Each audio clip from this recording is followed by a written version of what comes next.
අයිබෝන් සියලු දෙනාටම විශේෂයෙන්ම ශ්‍රී ලංකාවේ විවිධ ප්‍රදේශවල විවිධාකාර දේවල් පිහිටලා තියෙනවා. ඉතින් ලංකාවේ අසරණ රෝගීන් සඳහා ඔවුන් රෝගීන් වුණාට පස්සේ ඔවුන්ට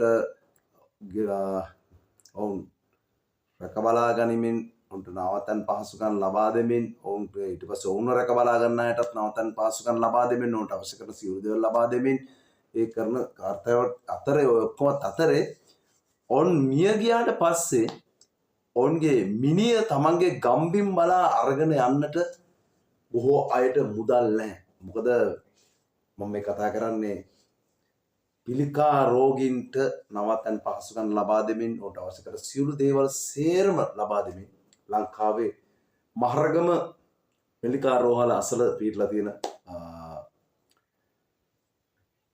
පන්සලක ආදරණීය අපේ ස්වාමීන් වහන්සේ නමක් නවතන් පහසුකම් සියල්ල කෑම බීම තුන් වෙලටම කෑම බීම දීලා ඔක්කොම දෙන ස්ථානයක් තියෙනවා. ඉතින් එතනට ජපාන් ආධාර යටතේ නෙමේ ජපානයේ සේවය කරන අපේ ශ්‍රී ලංකාවේ සහෝදරයෙක් පරිත්‍යාගයක් ලෙස වාහනයක් ලබා දීලා තියෙනවා.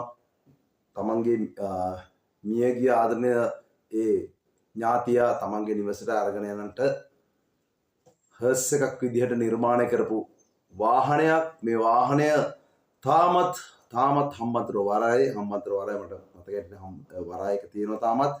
ඉතින් මේ වාහන රථය නිදහස් කර ගැනීමට තාම නොහැකි වී තිබෙනවා. ඉතින් නිදහස් කරගන්න නම් එකට 3 කෝටි 20 ලක්ෂයක් යනවලු. 3 කෝටි 20 ලක්ෂයක් ලබා දී යුතුනවලු රේගුවට. ඊට පස්සෙලු ඒක නිදහස් කරන්න වෙන්නේ.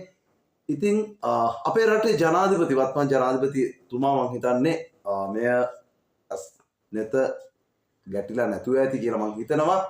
මොකද මෙච්චර ධනස්කන්ධයක් යට කරමින් වාහනයක් අපි එතනින් ගන්නවට වඩා අපි දන්නේ කොහොමද කියලා මම හරියටම දන්නේ නැහැ. ඉතින් විස්තර වාහන ගැන මම හරියට මේක ගැන දන්නේ නැහැ. හැබැයි 3 කෝටි 20 ලක්ෂයක් ගෙවන්න වෙලා තියෙනවා අර වාහන රථය අපි එතන නිදහස් කර ගැනීම සඳහා. ඉතින් වත්මන් ජනාධිපතිතුමාට හැකියාවක් තියෙනවා නම් පුළුවන් නම් ඒක නිදහස් කරලා දෙන්න, බදු වලින් ඉවත් කරලා වාහන ඉවත් කරලා දෙන්න. එහෙම නැත්නම් ඒක ඉවත් කරලා ගන්න අපහසුතාවයක් තියෙනවා නම් මේ ලංකාවේ මම දන්න තරමින් උටැඩි පහළ මට්ටමේ වාහනයක් මිලදී ගැනීම හැකියාව ඇති. ඔච්චර ලොකු ගාණක් දෙනවට වඩා ඒ කොහොම හරි කමන්නේ මේ අහිංසක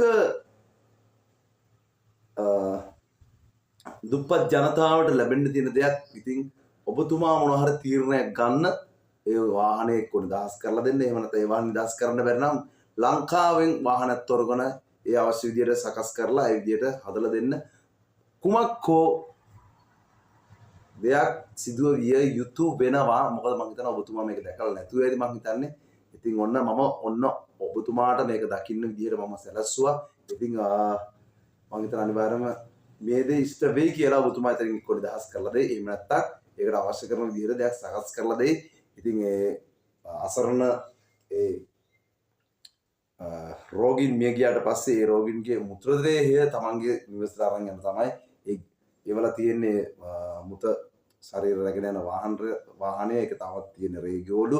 ඉතින් ඒ රේගියුවේ තියෙන වාහනය 3 කෝටි 20 ලක්ෂයක් ගෙවන්න අවශ්‍ය වෙනවලු. ඉතින් ඒක බේරලා දෙන්න හෝ එහෙම නැත්නම් ලංකාව තුලින් අඩුවට වාහනයක් කරගෙන අඩුවට වාහනයක් කියන බකල් වාහනයක් මගදී කැඩෙන වාහනයක් නෙමෙයි. ඉතින් සාමාන්‍ය තත්ත්වයේ තියෙන වාහනයක් හරි අරගෙන හදලා කොහොම හරි ඒ ප්‍රශ්නට උත්තරයක් දෙයි කියලා මම බලාපොරොත්තු වෙනවා. අපි බලාපොරොත්තු තියාගෙන ඉමු කොහොමද අපේ වත්මන් ජනාධිපතිතුමා කොහොමද මේකට උත්තර දෙන්නේ කියලා අපි බලන්න.